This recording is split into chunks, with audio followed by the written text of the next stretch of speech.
takut, dan pada saat mobil itu nanjak dan tidak naik, saya langsung kayak astagfirullah Pak. Pak, awas Pak, Pak.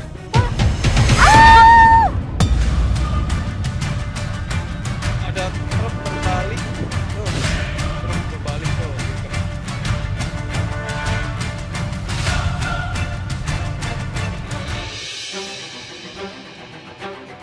Mario Dandi Santoso tak lagi berkutik saat berada di Polres Jakarta Selatan.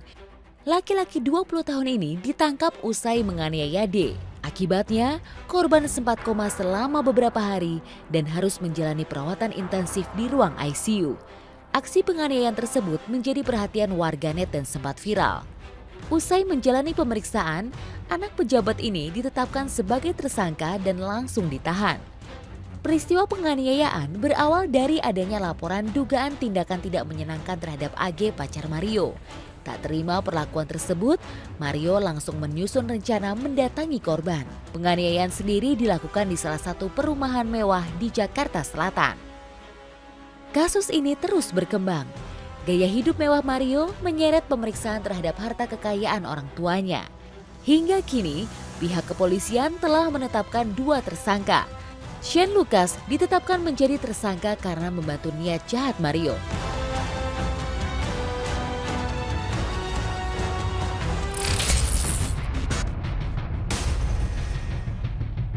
Seorang bayi menjadi korban penculikan oleh asisten rumah tangga di Bondowoso, Jawa Timur. Tim Resmo Polres Bondowoso yang mendapat laporan dari orang tua bayi segera melakukan pengejaran terhadap pelaku. Tak butuh waktu lama, polisi berhasil menangkap pelaku di rumahnya. Menurut keterangan pelaku, rencananya bayi tersebut akan dibawanya ke Tangerang, Banten.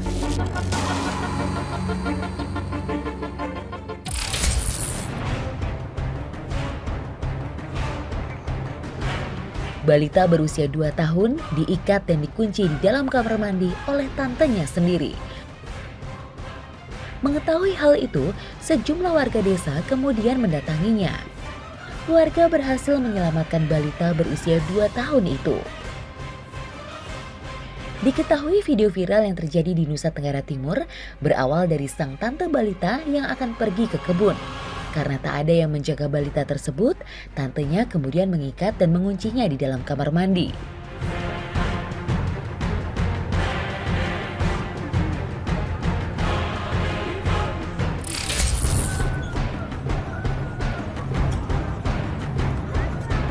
Dalam rekaman video, terlihat sebuah mobil berwarna hitam dikejar oleh beberapa warga.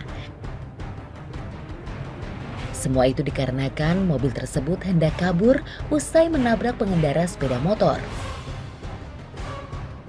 Petugas yang mendapat laporan segera melakukan pengejaran dan berhasil menangkap pelaku di daerah Banyu Asin, Palembang.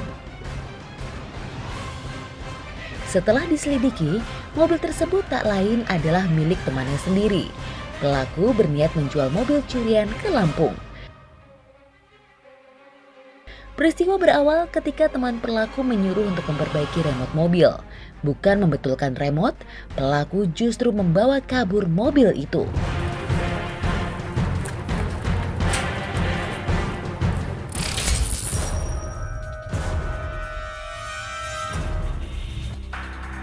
Empat orang mengalami luka serius, sementara seorang lainnya tewas usai mendapat perawatan medis di rumah sakit.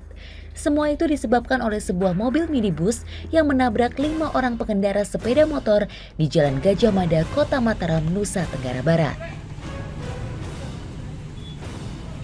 Kejadian berawal ketika mobil minibus menabrak seorang pemotor. Namun usai menabrak, pengemudi mobil bukannya berhenti, justru terus melaju hingga menabrak 4 pemotor lainnya.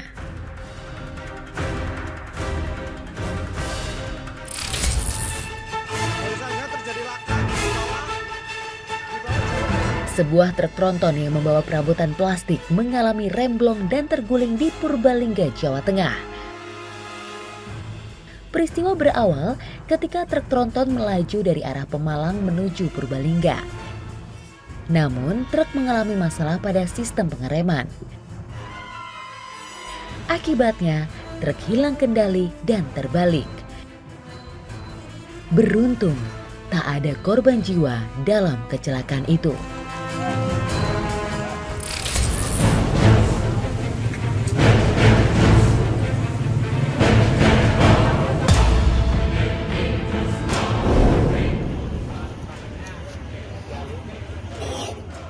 Sebuah truk yang mengangkut batu dari Rumpin Bogor, Jawa Barat terguling dan menimpa sebuah mobil mewah di Jalan Sagu, Jakarta Selatan.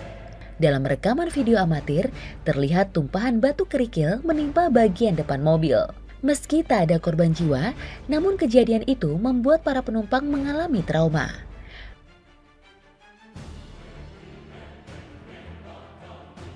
Rahma, seorang babysitter yang berada di dalam mobil, menceritakan saat dirinya mengalami kecelakaan itu.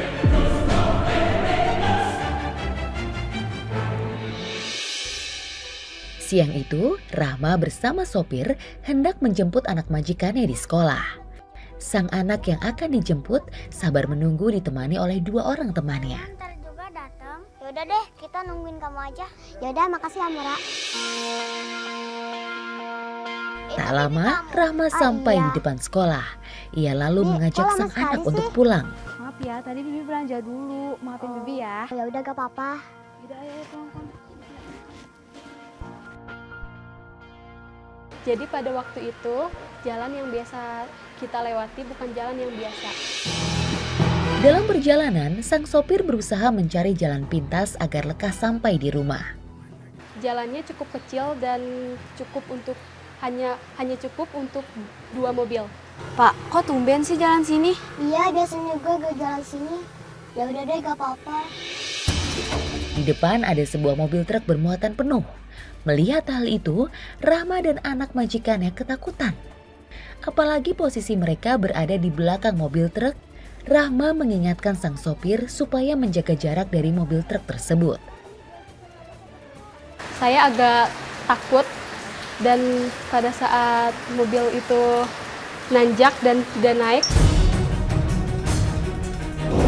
Pak, truknya berhenti Pak, awas hati-hati.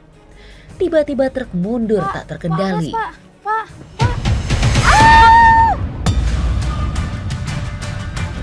Ada truk terbalik tuh, truk terbalik tuh di dekat Ragunan nih, Ragunan nih.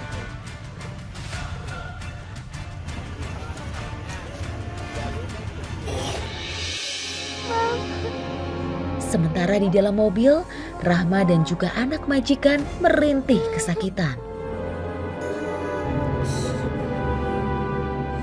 Saya lecet-lecet, merasa sakit juga dan lecet-lecet.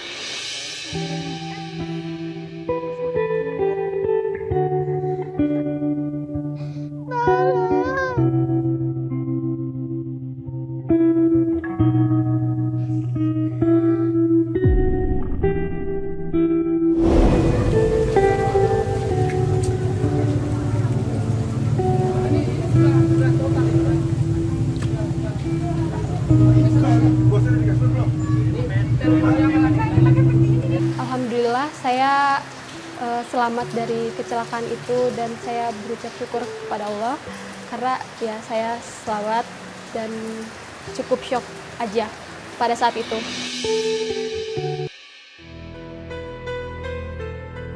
Sobat penyintas, musibah kecelakaan bisa terjadi di mana saja. Namun jika tetap waspada dalam berkendara, hal itu bisa saja dihindari. Jika berkendara, kondisi tubuh harus dalam keadaan fit dan sehat, sebab tubuh yang lelah jika berkendara akan berbahaya.